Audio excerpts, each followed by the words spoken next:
kami dari kelompok 7 yang beranggotakan saya Arman Sugandi, Saya Jihan Fadila Agustin. Saya Rifki Febrianti. Saya Andra Pratama. saya Senja Gunawan. Dan saya Fajar Jonathan Ulul. Nah, di sini kami akan membahas hasil diskusi kami, yaitu mengenai era musik romantik. Nah, ada dua genre yang bakal kita bahas di sini, yaitu etude dan symphony poem. Halo teman-teman semuanya. Jadi kembali lagi di sini. Nah, jadi sesuai apa yang sudah tadi saya sampaikan, bahwasanya di sini kita akan membahas era musik romantik, yang mana lebih spesifiknya kita akan membahas dua genre di sini, yaitu etude dan symphony poem.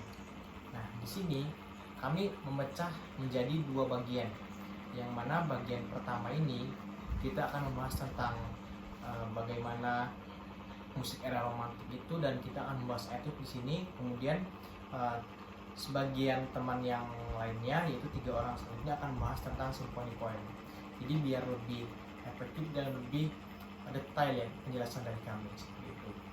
Nah, jadi pada kesempatan pertama ini kita akan membahas tentang era musik romantik itu sendiri dan etude tentunya. Nah, untuk pembahasan pertama ini kita akan bahas bagaimana musik era romantik itu, yang akan dijelaskan oleh Jihan. Silakan Jihan. Baik, untuk era romantik itu adalah periode perkembangan musik barat yang berlangsung sekitar tahun 1820 hingga awal abad ke-20. Nah, era ini muncul setelah era klasik dan menjadi masa ketika para komposer mulai mengekspresikan perasaan, emosi, dan imajinasi secara lebih bebas melalui musik. Pada masa romantik ini, musik tidak hanya berfungsi sebagai hiburan saja, tetapi juga sebagai media ekspresi pribadi dan artistik. Komposer berusaha menyampaikan pengalaman hidup, cerita, keindahan alam, hingga perasaan seperti cinta, kesedihan, dan heroisme melalui karya musik mereka. Nah, tadi sudah disinggung oleh Jihan bagaimana pada masa ini terdapat komposer-komposer pada era itu yang terkenal. Nah, tentu pada pembahasan pertama ini kita akan bahas tentang genre etude. Pada genre etude ini sendiri ada komposer yang terkenal, yaitu Frédéric Chopin. Nah, siapa sih Frédéric Chopin ini? Nah, itu akan dijelaskan oleh Rifka. Silakan Rifka. Ya, jadi biografi singkat Frédéric Chopin. Frédéric Chopin lahir pada 1 Maret 1810 di Zelazowa, Polandia, dan meninggal pada 17 Oktober 1849 di Paris, Prancis. Chopin dikenal sebagai salah satu komposer terbesar pada era romantik, khususnya dalam karya piano solonya.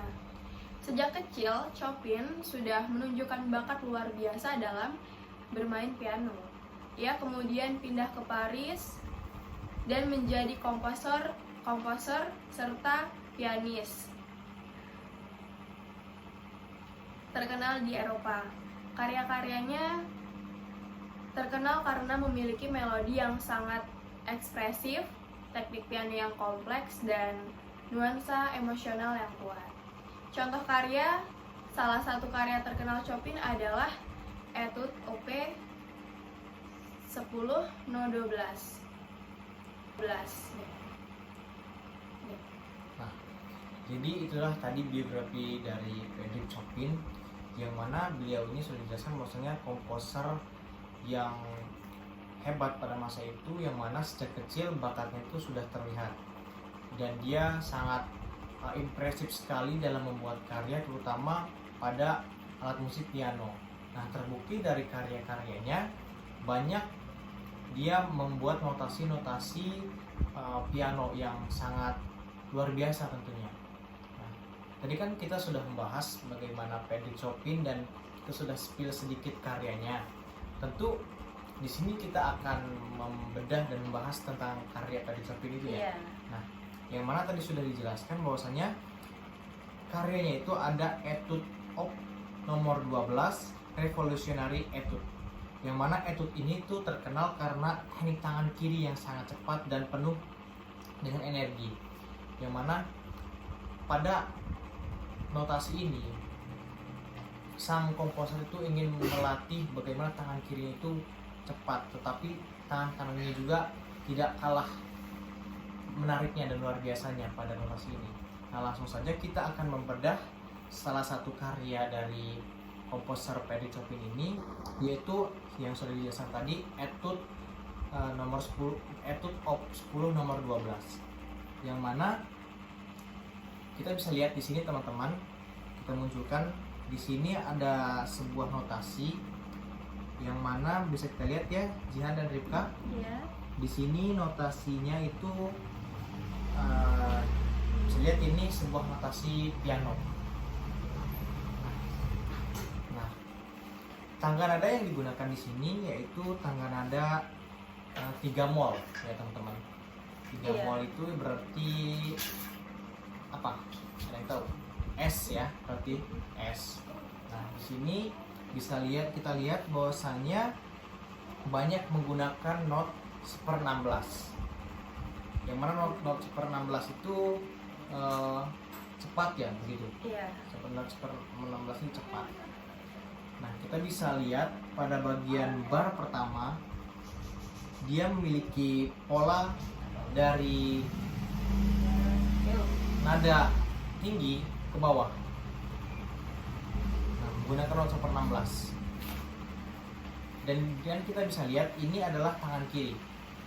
Jadi permulaan pada notasi ini dan permainan di piano ini adalah tangan kiri teman-teman. Nah, kemudian masuk ke bar kedua, yang mana itu mulai bergelombang, mulai ada penaikan dan penurunan. Nah, dan di bar pertama juga di sini ada sebuah chord tentunya, yang mana chord itu adalah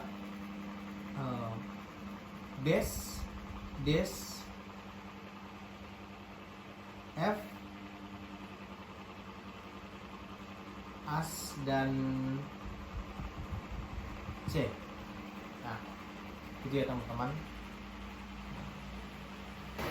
Baik, untuk bar kelima ini tangan kanan mulai memainkan piano.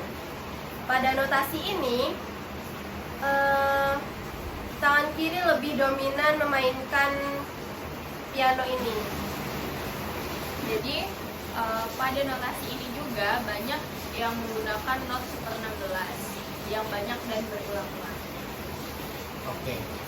Jadi yang sudah dijelaskan tadi bahwasanya banyak pengulangan dari notasi ini, yang mana itu menciri khaskan dari etude itu sendiri. Kita bisa lihat pada bar pertama, tangan kanan yang muncul pada notasi atas hanyalah dia itu sebuah chord satu dan disambut langsung dengan melodi-melodi yang sangat taktis gitu, seperti itu. Jadi pada notasi ini lebih banyak melodi dibandingkan dengan chord itu. Chord itu hanya muncul sekali. Contoh pada bar ke-3, dimana chord ini terdiri dari G,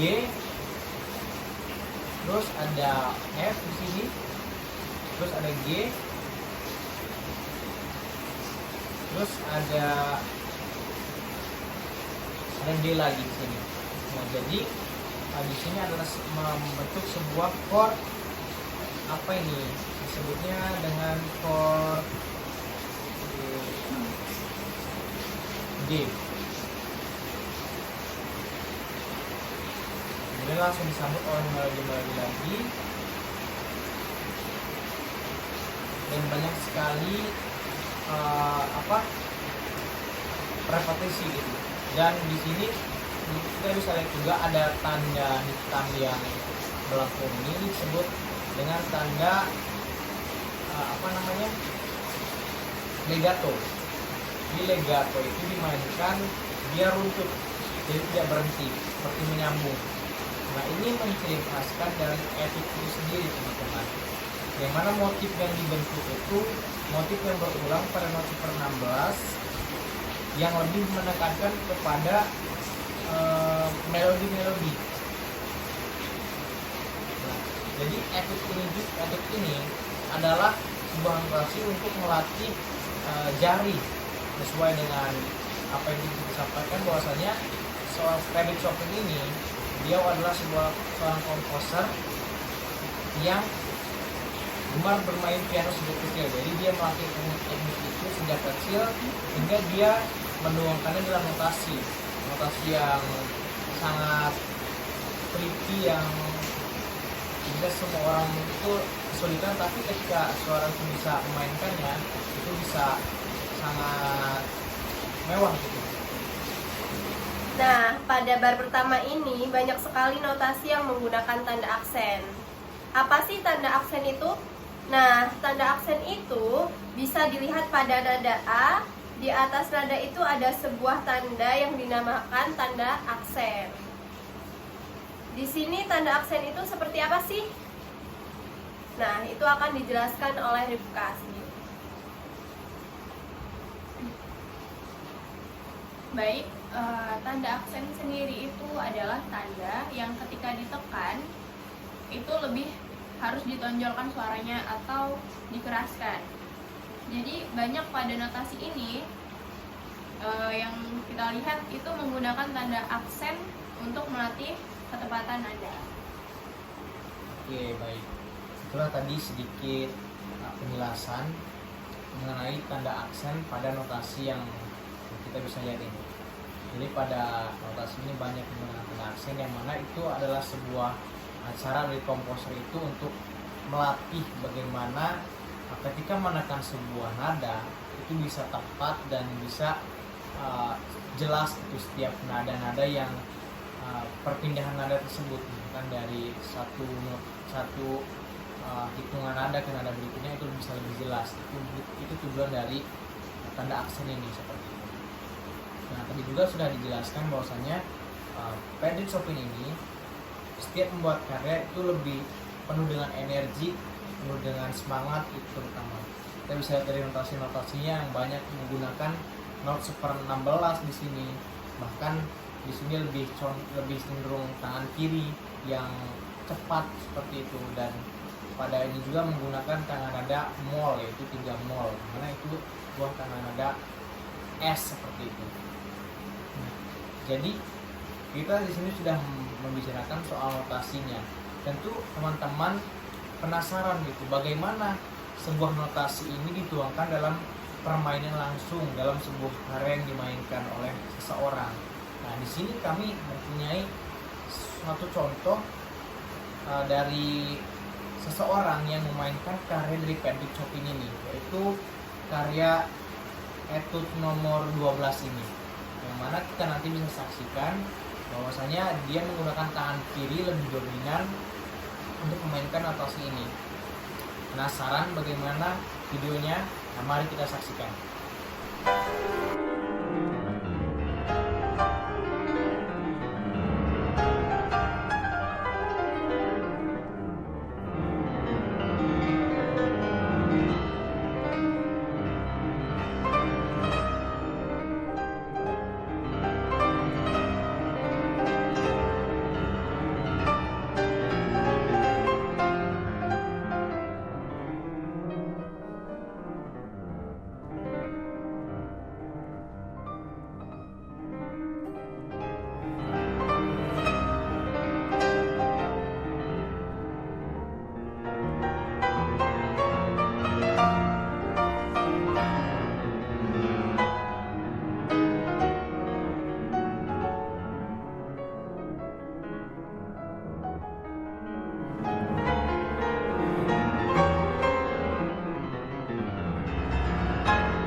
pada video yang sudah kita saksikan ini, di mana kita bisa melihat karakteristik karya dari Frederick Chopin ini, yang mana karyanya ini memang energik sekali dan penuh semangat. Bisa dilanjutkan? Nah, jadi kita bisa lihat juga bahwa pada karya Frederick Chopin ini lebih menekankan pada teknik penjarian yang lebih powerful, hingga menjadikan karya Frederick Chopin ini menjadi lebih terlihat megah. Walaupun banyak repetisi atau pengulangan, tapi karena motif itulah yang membuat karya Frederick Chopin ini bisa terkenal dan terlihat mewah gitu. Oke, baik. Jadi itulah yang menciri khaskan sebuah karya dari Frederick Chopin, dan kita melihat secara lebih luas lagi bahwasannya etude ini, genre etude itu memang diciptakan untuk melatih teknik-teknik hingga bisa mencapai teknik-teknik yang tinggi gitu, seperti itu dalam memainkan instrumen. Jadi tidak hanya notasi piano saja, tapi pada era sekarang ini kita bisa melihat banyak sekali notasi etude yang dimainkan oleh berbagai alat musik. Misalkan dari alat musik gesek seperti kontrabas, cello, viola, dan violin, itu hampir rata-rata ketika mereka berlatih dasar dalam bermain musik itu banyak menggunakan etude ini untuk melatih penjarian. Jadi kesimpulan dari sini yang bisa kita lihat bahwasanya pada era romantik ini, yang mana sebuah genre atau musik etude itu muncul, menjadikan sebuah wadah ilmu yang sampai sekarang itu bisa orang-orang tuh bisa menerapkannya untuk melatih penjarian. Untuk apa? Untuk proses belajar musik itu bisa lebih terstruktur dan lebih matang seperti itu. Jadi dari etude ini kita bisa merealisasikan karya-karya yang sudah ada dengan etude sederhana, dengan repetisi yang berulang, tapi itulah teknik penjariannya, teknik yang sudah harus kita mainkannya untuk menciptakan tangan kita itu, penjarian itu lebih mewah dan lebih bisa berkembang seperti itu. Nah, mungkin itu yang bisa kami sampaikan terkait genre etude dan penjelasan era romantik ini. Nah, kemudian selanjutnya akan ada pembahasan tentang simfoni poem dari teman-teman kami selanjutnya, yang mana simfoni poem ini juga ada pada era musik era romantik ini. Nah, untuk teman-teman semuanya tetap saksikan, teman-teman kami akan menjelaskan tune yang lebih menarik dan lebih seru lagi, ya nggak teman-teman? Iya. Oke, selamat melanjutkan, selamat menonton. Nah. Baik, selanjutnya kita akan membahas mengenai pengertian simfoni poem atau puisi simfoni, yaitu karya musik instrumental yang dimainkan oleh orkestra dan diciptakan untuk menggambarkan suatu cerita, suasana, gagasan atau peristiwa tertentu di luar musik, seperti puisi, legenda, pemandangan alam, atau kisah sejarah. Terus bentuk musik ini biasanya terdiri dari satu bagian atau single moment, tetapi di dalamnya terdapat berbagai perubahan tema, dinamika, dan warna bunyi yang digunakan untuk menggambarkan alur cerita atau suasana yang ingin disampaikan oleh komposer. Terus simfoni poem termasuk dalam musik program, yaitu musik yang memiliki hubungan dengan cerita atau ide tertentu, sehingga pendengar dapat membayangkan peristiwa, suasana, atau gambaran yang digunakan melalui bunyi musik. Bentuk musik ini mulai berkembang pada abad ke-19 pada masa romantik. Dan salah satu tokoh yang mempopulerkannya adalah Franz Liszt. Terus selanjutnya yaitu hubungan musik dengan cerita atau puisi. bahwa musik dapat digunakan untuk menggambarkan isi, suasana, dan emosi yang terdapat dalam cerita atau puisi melalui unsur-unsur musik seperti melodi, ritme, harmoni, tempo, dan dinamika. Komposer dapat mengekspresikan perasaan sedih, gembira, tegang, atau tenang yang sesuai dengan isi cerita atau puisi tersebut. Dalam karya seperti Symphony Point, cerita atau puisi dijadikan sumber inspirasi atau menciptakan musik. Terus alur cerita, tokoh atau suasana dalam puisi diterjemahkan ke dalam bentuk bunyi musik sehingga pendengar dapat membayangkan atau merasakan gambaran cerita tersebut meskipun tanpa kata-kata. Jadi musik berfungsi sebagai media untuk mengekspresikan dan menggambarkan makna atau suasana dari cerita atau puisi melalui bunyi dan komposisi musik.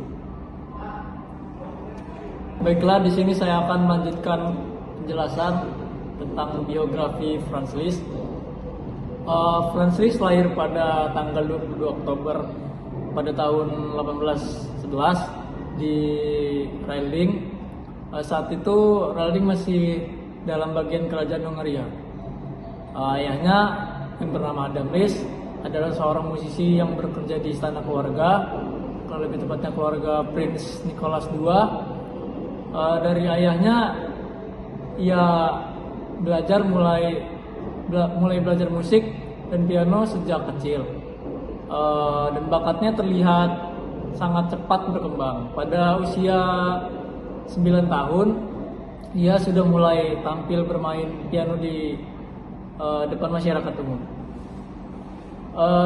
Karena mempunyai bakat yang luar biasa, Franz Liszt ini dikirim belajar ke Vienna. Di sana ia belajar piano kepada Karl Krazi dan belajar komposisi kepada Antonio Salieri. Setelah itu ia pindah lagi ke Paris yang pada saat itu menjadi pusat perkembangan musik di Eropa. Dan pada usia remaja hingga dewasa muda, Liszt menjadi pianis konser yang sangat terkenal di Eropa. Ia melakukan banyak tur konser yang sangat luar biasa. Banyak orang mengagumi penampilannya. Dari penampilan yang luar biasa itu sehingga muncul fenomena yang disebut Lisztomania, yaitu kegilaan penggemar terhadap penampilan Franz Liszt itu sendiri. Selain menjadi pianis, Liszt juga menciptakan banyak karya musik, terutama untuk piano.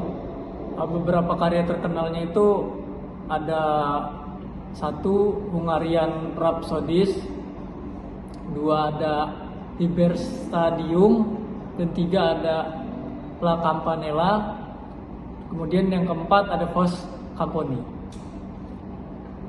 Liszt juga dikenal sebagai pencipta bentuk musik simfonik atau peran karya orkestra. Baik, sekarang kita menganalisis partitur karya yang berjudul Les Preludes. Ini karya komposer Franz Liszt. Nah, pada karya yang berjudul Preludes ini merupakan salah satu komposisi terkenal dari Franz Liszt yang sering dipelajari dalam kajian musik klasik, khususnya pada periode romantik. Nah, pada partitur yang dianalisis ini, karya tersebut ditulis untuk piano solo dengan tempo awal itu andante, yang menunjukkan bahwa musik dimainkan dengan kecepatan sedang dan cenderung tenang.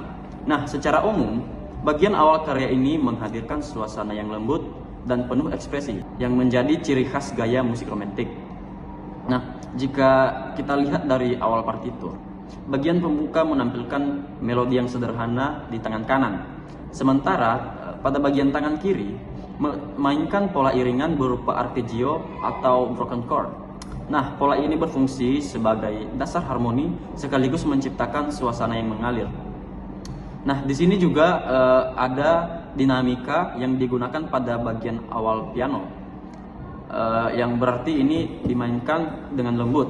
Nah, hal ini memberi kesan tenang sekaligus menjadi pengantar sebelum musik berkembang ke bagian berikutnya. Memasuki bagian selanjutnya yang ditandai dengan huruf A pada partitur, tema utamanya mulai terdengar lebih jelas. Melodi di tangan kanan mulai berkembang dan membentuk frase-frase musikal yang terasa seperti kalimat tanya dan jawab. Nah, jadi dalam analisis musik, pola ini sering disebut sebagai entendence dan consequent phrase, yaitu sebuah frase yang terasa sebelum selesai, kemudian diikuti frase berikutnya yang memberikan penyelesaian. Nah, struktur ini membuat alur musik terasa lebih hidup dan mudah diikuti oleh pendengar. Pada bagian tengah, perkembangan musik mulai terasa lebih kuat. Nah, melodi lebih ekspresif dan beberapa nada kromatis mulai muncul. Nah, selanjutnya perubahan ini mengubah warna pada harmoni serta meningkatkan ketenangan musikal. Selain itu, iringan di tangan kiri juga terlihat lebih aktif dibandingkan bagian awal.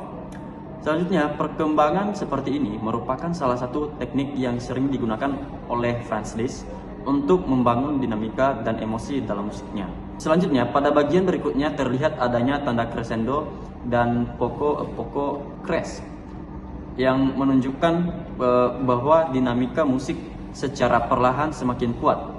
Pada bagian ini, tekstur musik menjadi lebih padat dan akor yang dimainkan terdengar lebih tebal. Selanjutnya, perubahan dinamika ini membuat musik terasa semakin dramatis dan menuju pada bagian yang lebih intens. Dalam konteks analisis musik, bagian ini dapat dianggap sebagai proses menuju klimaks. Nah, menjelang akhir bagian partitur yang ditampilkan, terdapat beberapa akor yang dimainkan secara lebih tegas. Nah, bagian ini memberikan kesan penegasan terhadap perkembangan musik yang sudah terjadi sebelumnya. Nah, jika dilihat secara keseluruhan, tekstur musik dalam karya ini cenderung bersifat homofonik, yaitu terdapat satu melodi utama yang didukung oleh iringan harmoni. Nah, melodi umumnya dimainkan oleh tangan kanan, sedangkan tangan kiri berfungsi sebagai pengiring dengan pola arpeggio. Nah, pola seperti ini cukup umum ditemukan dalam karya piano pada periode romantik.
dari musik era romantik yang mana yang sudah tadi kita bahas, yaitu etude dan simfoni poem.